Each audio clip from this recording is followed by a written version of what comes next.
On this episode of ResiWeek, we talk CEDIA Expo education and rethinking specialized training. All this and more on this episode of ResiWeek. The network for the AV industry. What are you listening to? This is AV. This is AVNation. This is AVNation. We can't say the future without AI. I mean, there's no way around it. 50% of workers now believe AI is going to improve their experience. When I come into the meeting room, I need a way to incorporate my AI with what's going on in the meeting. It's almost a bring your own AI type of a concept. Most of what we do in our day-to-day is going to change significantly. Hear the latest AV trends and predictions in this episode of Crestron's Smarter Spaces podcast on your preferred podcast platform. This is ResiWeek, episode 395, Get Certified. Welcome to this episode of ResiWeek. This is your weekly roundup of all the latest news and stories for the residential AV industry. I'm your host, Mandy for AVNation.tv, and this week I'm pleased to be joined by two of my good friends. First, we have Mandy Beckner. She's the VP of Education and Training over at CEDIA. How you doing, Mandy? I'm great. Thanks for having me on the show. Thank you for being here. Then we have my brother from another mother. My uncle from No, none of those are right. It's Uncle Richie. You know him as Richard Fregosa, the principal at Fregosa Design. How you doing, my friend? I'm doing good. Not your crazy Uncle Joe. I've already bequeathed that to somebody else. So no, we have a crazy Uncle Joe, and I know. I think he's getting married, actually. Yes, he is. In traditional Joe fashion, given a CEDIA first. It's good to be here, brother. Mellow West Coast greetings and enjoying. We were just talking earlier about back to school for our children, so I'm enjoying being. Oh yeah, you guys will have you guys already both started? 2 weeks. This is already the second week back. Yeah. Yes, week 2. It's weird. We don't start till. Sorry, let me rephrase. Officially, our public system in most of our private schools start after Labor Day. And then, do you guys have Labor Day? You have Labor Day. Yes. Yes. Don't laugh at me, Mandy. Flying to Expo on Labor Day. Let's do it. All right. But you spell yours labor with the U. Well, yeah, because we spell it properly. You going on a boot? Not till the end of September. Then I'll be on a small boat on a lake. Nothing fancy. All right. We're going to kick this off with a story that comes to us from Residential Tech Today and, of course, Mandy. Expo for everyone, designing your CEDIA education experience. Go read through the article. Mandy, of course, covers a bunch of really good stuff, but specifically the fact that education is not just for installers. It's not just for business owners. It's literally there's something in there for everyone. You can use some of that training to get started, specifically in our channel and residential integration. You can level up your career. You can go get certified. You can work on leveling up your business, as well as doing a lot of things to help level up your industry. Mandy, it would make sense to start with you as you wrote this one. What is the big, obviously education is always a massive push at Expo, but what is the big push of that big push, encouraging people to get out there and, take a look at the massive offering of Expo education that's out there? Oh, we have different pushes for different audiences, and you want me to pick my favorite. I'm going to start with certification. The big push, and we're going to get into this topic later in the conversation, I'm sure, is you are working in this industry. You know your stuff. You're doing excellent work projects. Your clients are thrilled with what you're doing. Why are you not getting certified and putting that certification to work for you, differentiating yourself in one other way? It's a very low level of effort if you're already competent in what you do, and come on over to Expo where we can help you just commit to that and get it done. So certification, education, and testing are being offered at the show. In other news, we have a new publication coming out while we're at Expo about immersive audio. So there's a great track of audio training happening at the show, and you'll see lots about that when we're all together in Denver in just a few days. That's fantastic. Rich, education has always been that I don't want to say it's a tricky topic, but sometimes it's a tricky topic depending who you're talking to. We've got a lot of people in the channel who are convinced that they know enough or that they know it all. And typically they haven't been trained to actually hit those milestones. What does it take to truly kind of level yourself up? Well, I think honestly, a lot of times where education has returned back to the forefront is when there has been a great culling of the industry. I mean, I've personally witnessed it 3 times already in my career. And typically when people start figuring out that they are capable of getting outside help and it doesn't give away their secret sauce, it doesn't impact their position in the industry, it helps them. And I mean, and that's been the whole point of CEDIA to begin with. I mean, it was, again, I've said I was at CEDIA 2. I never laid claim to being at CEDIA 1, but I was at CEDIA 2. And these were competitors, the core group, Chris Steven, Tom Doherty, I just saw a picture of these guys sitting at a table the other day, Ferdinand Steyer, who I hadn't thought about in 25 years, but these were all competitors who got together and said, we got to stop acting like we're in rock and roll bands. We have to grow up. And, but this industry was formed from that. I've said it many, many times. All of us said, I'm not going to make any money, gigging in my band. I got to get a day job. And we started doing this. And it was the natural evolution of how we embarked on our careers. And said it over and over. In the beginning, it was the Wild West. We were literally making stuff up as we went along. We were a cast of misfits. And that's all well and good when you're starting out. And your companies tend to start out that way. It's a hobbyist. It's somebody who's really passionate about something. And inevitably a business grows out of it. But then you have to reach your adolescence, your adulthood as a company. And the only way that you're going to reach that is you got to start adulting as a company. And the way to start adulting as a company is it's like Mandy said, you do get your certifications, you go through the training, you collaborate, you focus on things like best practices. But it's tough. And we've all been to the trade shows, and for 25 odd years, right? The running joke would be that whenever you talk to somebody on a trade show, I mean, literally their business could be in shambles, and you'd ask them, how's business? Couldn't be better. We're, clocking all of these jobs. We're doing $75 million in sales. I'm like, there's 4 of you. The math doesn't work, right? But because the nature of the industry originally was built on a cult of personality for a lot of these single-owned companies, who you are was who your company was. Any sign of weakness denoted weakness in your character and your ego and your personality and your, all of these things. And again, that's where I get into the adulting part, which is, where the industry helps you the most, where CEDIA helps you the most. And I've said this many, many times, and sometimes I take my advice and sometimes I don't, is you have to be brutally honest with your flaws.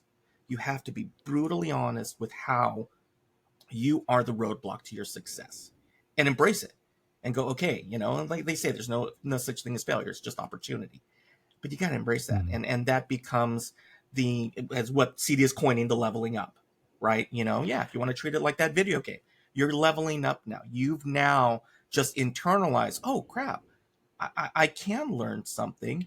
I'm going to make more money. I'm going to survive in this industry. I've gone through these epochs, where we had the dot bomb in 2000, 70% of dealers dropped off. You had 08, the housing crisis, 70% of dealers dropped off again. Now we have in technology, because of the outer tech pressures, the problem for the independent custom integrator is the race to the middle and the race to the bottom, because technology has caught up with what used to be, and what started our industry was a 1% solution. We were the 1% solution. I was, our companies were the guys that would like, okay, hey, this is tech guy, this is what you said you want. This is the only 35-inch, 400-pound piece of TV glass that's out there, and it costs $30,000. And you say you want it? Money's no object, right? $249, you can buy a 42-inch display. The market has changed. The industry has changed. The world has changed. And so, and again, CEDIA has always had a very soft spot in my heart.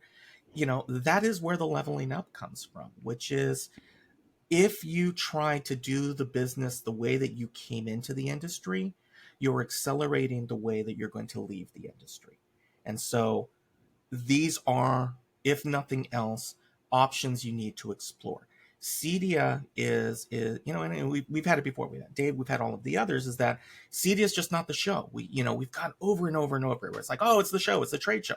No, literally no. It is another entity all by itself. The trade show is the trade show. Go ahead and network and see friends and manufacturers. But CEDIA, the organization, is in your corner.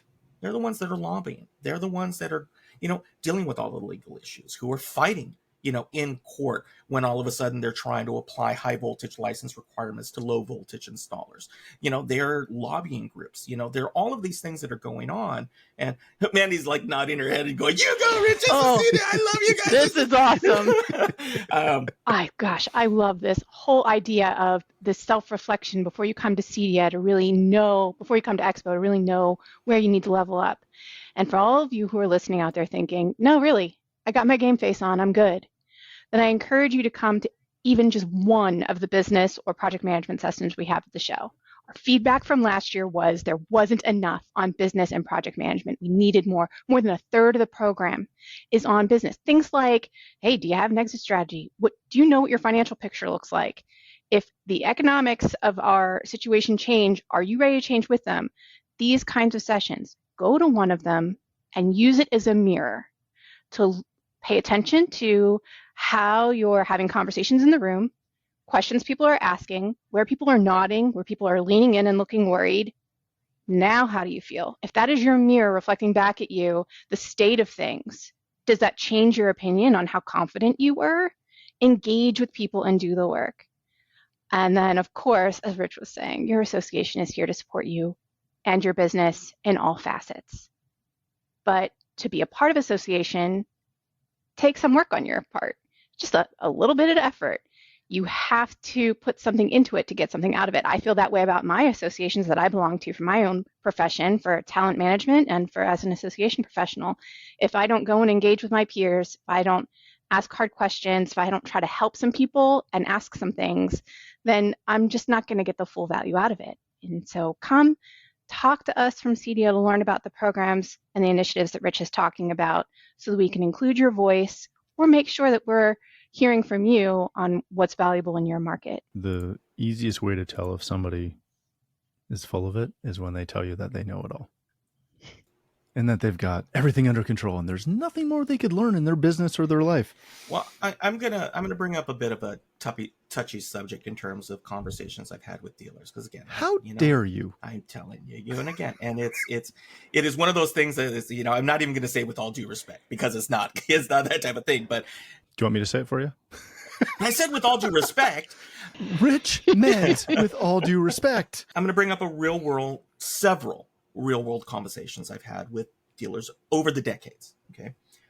First thing that happens is, why do I even have my membership? I never get anything out of it. I'm not happy with the leadership. I'm not happy with the direction. I mean, this is well publicized stuff. Okay. CEDIA has never heard this before. I'm telling you, I know. Not once. CEDIA is not a perfect organization. I don't think anybody, if you sit them down outside of a video camera, will admit, will say, hey, there have been mistakes made over the years, right? But again, opportunities that come from it. But as a dealer, you can't let your willing to mete out, punishment for, hey, you did me wrong, or I feel you did me wrong, so now I have nothing to do with you. I don't understand these. It's like they've done nothing for me. Why should I give them my money? I've come back and I've always looked at it this way. Yes, CEDIA is an organization, but I kind of view it as kind of the umbrella, okay? Each one of these classes, not each one, but the majority of the classes are put on by volunteers. So you're not having this global CEDIA organism that is bestowing knowledge upon you.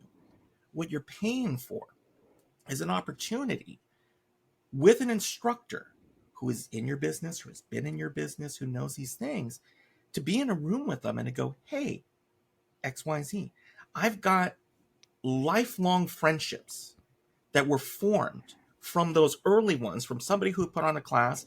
And when I was sitting there and I'd have to pick up a phone and say, I'm in the weeds, right? And that person, that instructor said, cool, here's what's going on, ... I've had classes, and you and I have done like social media ones and different classes, and I've done technical classes where, again, same person's walked in, had my number or my contact and said, I'm in the weeds, right? Or on, we're on the CEDIA page, or people reach out.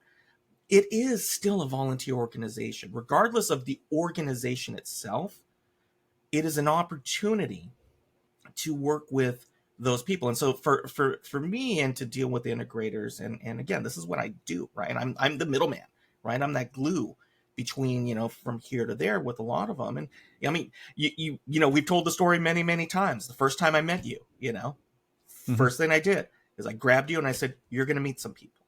And I walked you around to everybody who I felt you needed to know, because of your concerns, that you weren't going to go and necessarily see yourself and introduce yourself to do that. That organization, I mean, guys volunteer hoping to get that kind of feedback, and ladies, guys and ladies volunteer in hopes to get that feedback, to reach one and teach one. If the environment is there, if the class is there, if the opportunity is there, it's like we were saying before, set aside the I know it all and the whole thing. Maybe you won't learn something. If nothing else, then what you've learned is you're on the right track. But if your business isn't where you want it to be, and hey, in the beginning of my career, I remember those days of, if I don't close this deal, we're done, right? The real fear of, hey, even though I thought everything was going well and I thought I had it figured out, it's the Mike Tyson line, right? Everybody has a plan until they get punched in the face. You're going to get punched in the face in this industry. Question is, there's going to be somebody there to be able to tell you to get up. When I was on the board and volunteering after, and I don't remember the number off the top of my head because we did it at one point, but the vast majority of people involved in the org were volunteers. They were all, again, the people that you normally hang out with. I don't know what you're pointing to, but that's good. Oh, it's backwards. There's my CEDIA certificates, God, this was what, 2015, right? From being a volunteer. Yeah. It is such a huge volunteer base. It's not just the couple of people that are at HQ. So keep that in mind. All right, let's change topics slightly for a second.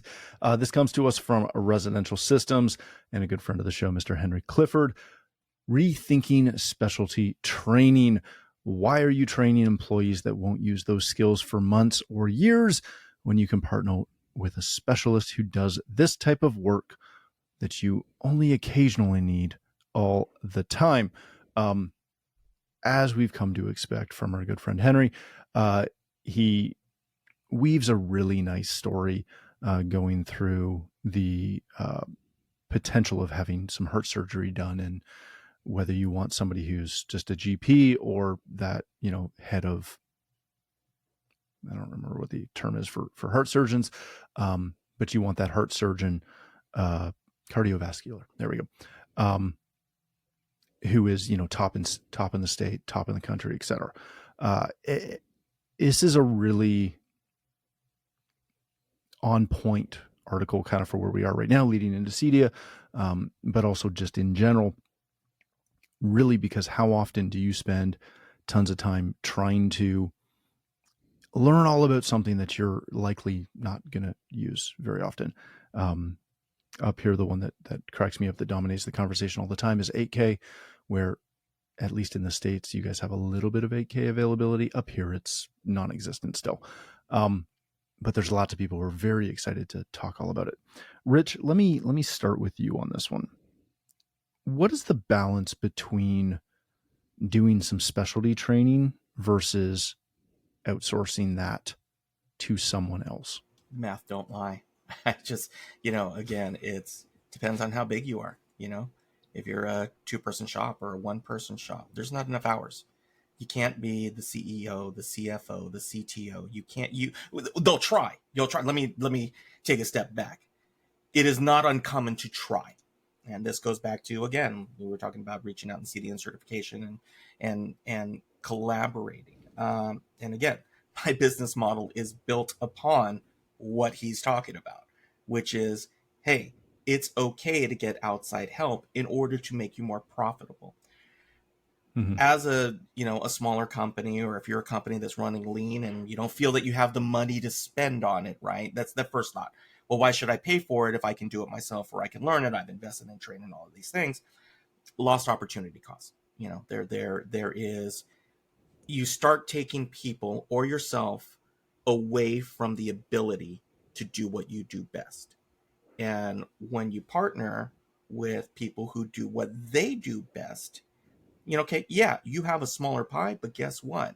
Everybody gets a bigger share of it, in mm-hmm. that mindset. And it's, again, I wish I didn't have to keep having this conversation day in and day out for 30 plus years.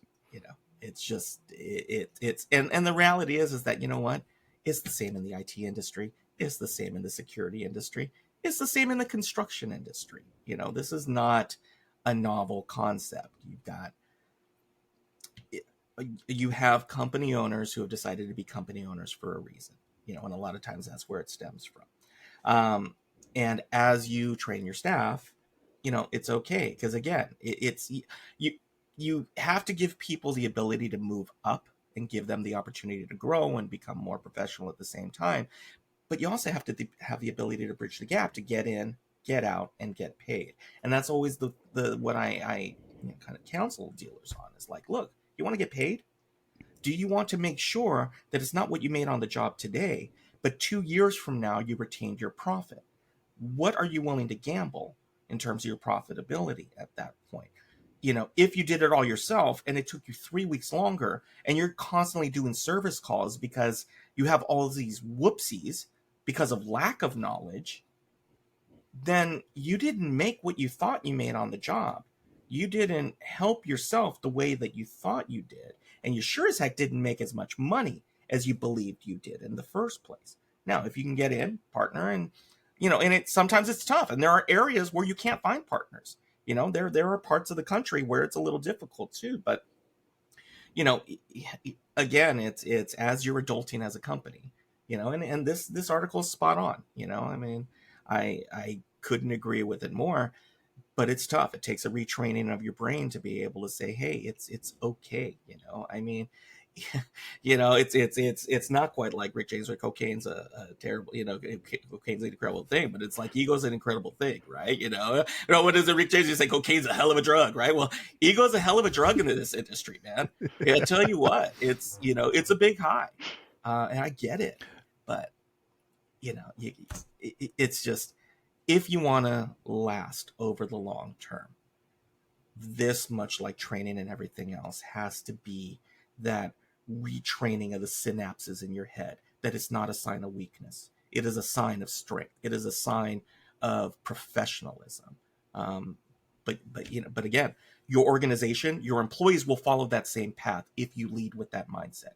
If you lead with the mindset, no, I'm going to do it myself, you'll also have employees who will sit there and toil for days because it's been viewed as a sign of weakness to work outside of themselves. So I better figure out how to do it too, just like the boss did. Yeah, that's the part that makes me nervous too. The thing that's interesting is we have so many different kinds of business models in this industry. I had a lot of experience on the commercial side, and now with that lens looking at residential businesses, there just seems to be a lot more diversity in the types of business models people follow. And meeting with other people who have a different philosophy than you or have set up their business structure different than you, those conversations are probably a really good place to start if you're not sure if your business model is right for this type of expertise. If it is right for it, then you're still going to have to know the questions to ask and have the skills to evaluate the work or the scope of work or the diagrams or whatever it might be from a specialized professional. You need to know enough to be dangerous. How do you find the right talent? How do you evaluate their work? How do you ask really good questions? And how do you know when they're done? And to me, as someone who documents the jobs of this industry, the competencies, the knowledge, the skill, the ability it takes to do the work, you still have to know some about that in order to do it. So whether or not you have to be competent in doing it or just have the working vocabulary and science and expertise to evaluate it, you're going to need some training. And whoever you decide to work with, whether it's someone you employ as a full-time employee in your company or someone that you contract out with because they're a specialized professional, make sure that they too are competent. If there's a certification in that, ask them if they have it. Find out more about it. There are ways to protect your business so that you're working with the best possible partner rather than just someone who you hope knows more about you than on a topic. Mandy, is there a effective way to get into the mindset of being a true GC opposed to it? And I say it like this because I know a lot of GCs in the construction space that are not true GCs. They're GCs from a management standpoint, but they still do everything themselves in-house versus the really good, effective general contractors who have top tier partners that they bring in for every different aspect of the job, and they're managing it, but they're outsourcing a ton. Those are always the ones that are uber successful. Is there a way to really recognize that and understand how to move in that direction? I don't know if there's a rubric for that because there isn't just one model. So, and I think it all comes down to the relationships that you have with the GC that you want to work with or partner with. If are you coming to this from the point of being the specialist working with a trusted GC? Either way, right? Like my view is that as an industry, we're very good at being the jack of all trades. Yeah. Right. Just using trades as like I'm going to wear all the hats on the project. Yes. Everything we do. But so often, again, I always look at things like the perfect example is this old house, right? In this old house, they have a GC. Tommy's there. He knows what he's doing, but he brings in the brick guy. He brings in the landscaper. He brings in the AV specialist. He brings in the drywall guys, the painters, all of these things. He still has a whole squad of guys that are doing some framing and doing a lot of miscellaneous things around the project, but they've figured out how to properly GC something. Whereas our mindset within our industry, honestly, whether it's commercial or residential, is that we're going to do everything in-house. We don't outsource anything. We got to have total control. The thing that comes to mind first is certainly the documentation. Because you know that before you saw that episode of This Old House, there was lots of pre-planning and documentation that was shared across the trades and across the specialists. Now, if you're a jack of all trades type of person and you're not documenting things because it's all in your head and you don't have to, that speaks volumes. So if I was going to look for a telltale sign, it would be in the project documentation that comes with the work. Yeah, that's a really good point. All right, ladies and gentlemen, let's wrap it there. Thank you both so much for joining us. Rich, if people want to connect with you, learn more about Fregosa Design, where can they do that? You can find us on the website, fregosadesign.com. You can check the interwebs and all of these socials at our Fregosa. But first and foremost, as I always like to say, not only on this show, but also our other show with my partner, Steve Greenblatt, a State of Control, where we talk about the automation industry too. I hope you find us here on AVNation.tv. And all of our shows that support all of our verticals and all of the other markets, and by supporting our sponsors. Excellent. Mandy, if people want to connect with you, learn more about CEDIA, find you or education at the show, where can they do that? Well, I hope that you will become a CEDIA member and you can get to know all about CEDIA, your association, at cedia.net. For those of you who can come to Denver for CEDIA Expo, that's cediaexpo.com. Come stop by the CEDIA Association booth. Come see us in the conference center. We love to talk to you and get to know you and your business. And you can connect with me on LinkedIn or by email, mbeckner@cedia.org. Excellent. Thank you both again for joining us. Thank you for tuning in and joining us as well. If you'd like to connect with me, you can find me at Matt D. Scott on Twitter or whatever they're calling it these days, and most other social platforms. But more importantly, please visit AVNation.tv, where you'll find this show as well as a wide variety of other shows with all the verticals that we cover. When you visit the website, please take a moment to check out our supporters. We are extremely thankful for their support and ask that you check them out as well. Thanks again for watching. That's all we have. Thanks again for watching. That's all the time we have for this episode of ResiWeek. Good Lord, I can't talk today. Mitch, you just get to clean that one.